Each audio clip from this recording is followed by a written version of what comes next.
Dikdakkers. Ik heb jullie laatst nog gezien in Steenwijk. Met de dames uiteraard. Nou, twijfel ik trouwens. Waren de dames daarbij? Ik ben ook aan het nadenken, maar... Nee, jullie waren er niet meer uit. Maar wat ik zei, ik zag jullie in Steenwijk en het dak gaat er af met jullie, hè? Het is wel gezellig met ons, ja. Maar voor ons nooit geen probleem. En als de fans van de Dikdakkers er zijn, dan is het ook altijd leuk. En dan hebben we natuurlijk ook wel cowboys en indianen. Flink bekend daardoor.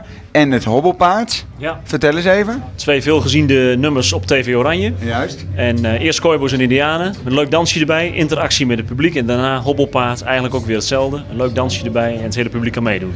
Ja, zoals jullie weten, Nederland zelf al heeft zich gekwalificeerd. En daar gaan we wat mee doen. Daar komen we binnenkort nog wel met een nieuwtje mee waarschijnlijk. En de nieuwe single ligt daar ook al bijna voor klaar. En daartussendoor gaan we gewoon natuurlijk ook verder met ons andere repertoire. Gewoon Nederlandstalig. Ja. Maar Oranje zit er ook aan te komen. We hebben vandaag de loting gehad. Het zal geen makkelijke EK worden, denk ik. Maar we slaan ze er wel doorheen met elkaar. Wat moeten de mensen eigenlijk precies gaan doen? Kan dat ook uitgebeeld worden of wordt dat moeilijk?